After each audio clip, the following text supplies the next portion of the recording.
Mbak.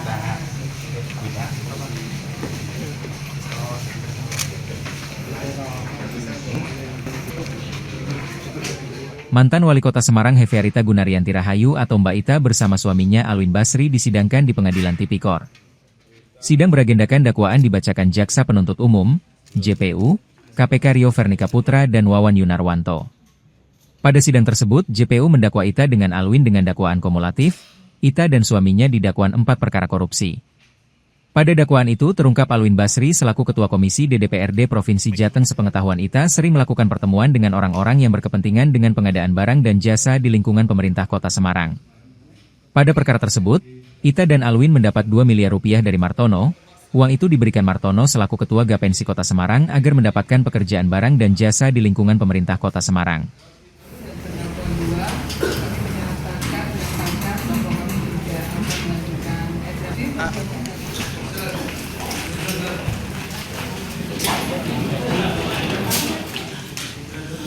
Mbak Ita.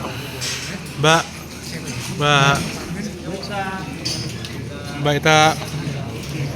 Nanti minggu depan kita langsung saksi, ya kita lihat aja nanti saksinya bagaimana keterangannya. Saya kira di situ ya. Iya. Pak, ini kan dakwaannya kumulatif ya, Bu? Iya, dakwaannya kumulatif. Dakwaannya kumulatif bentuknya itu kumulatif ya. Kalau kumulatif artinya Sebenarnya bahwa kita banyak catatan, masing-masing dakwaan itu harus dibuktikan. Nah nanti satu persatu, nanti yang ketika ditolak itu juga harus dinyatakan oleh JPU. Tapi mungkin ada, meskipun kita tadi disampaikan bahwa kami tidak menyampaikan eksepsi pada persidangan berikutnya, tapi tadi kita lihat juga bahwa sebenarnya surat dakwaan dari JPU itu tidak cermat karena tadi ada kesalahan tanggal ya 2026 di seharusnya 2022. Kemudian juga mengenai jumlah ya itu kurang nolnya 2. Tapi saya ingin sampaikan berkaitan dengan surat dakwaan ya.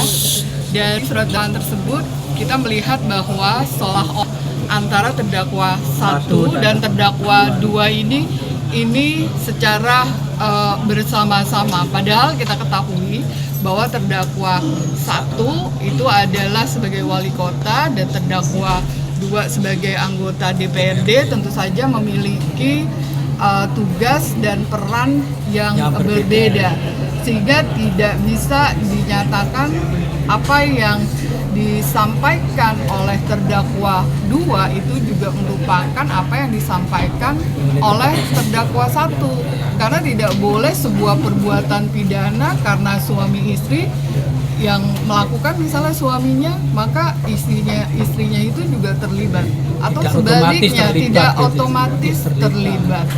Kemudian juga berkaitan dengan di dalam surat dakwaan kita lihat bahwa tuduhan suapnya itu menerima 1,75 M dari Rahmat Jangkar, tapi di dalam dakwaan kita melihat bahwa uang itu ada pada Rahmat Jangkar. Belum diterima, belum uangnya diterima, itu belum diterima oleh terdakwa 1 dan terdakwa 2. Ya, tidak ada uang yang diterima oleh terdakwa 1 dan terdakwa 2. Kemudian berkaitan dengan tuduhan pemerasan ya yang dilakukan berkaitan dengan iuran insentif ya yang diterima itu sebenarnya bukan kebijakan yang dikeluarkan oleh terdakwa 1 atau Bu Ita, karena di dalam wali kota yang sebelumnya pemotongan insentif pajak yang kemudian tadi kita mendengar bersama-sama dinyatakan sebagai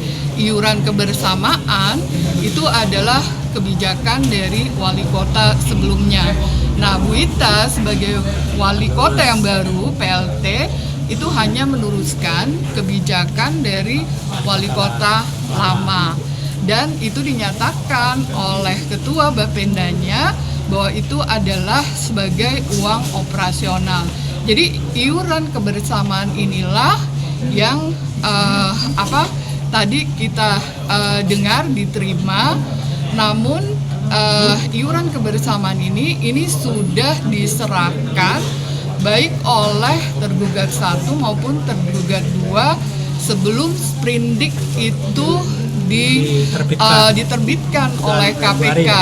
Ya, jadi sprindiknya itu bulan Juli 2024, uangnya itu sudah dikembalikan bulan Desember 2023 sehingga 2022. Sehingga kita bisa melihat ini sebenarnya berkesesuaian dengan apa yang disampaikan oleh KPK. Kalau tidak salah pada tanggal 15 Agustus menyatakan dalam perkara Ibu Ita, Wali Kota Semarang itu tidak ada kerugian negara.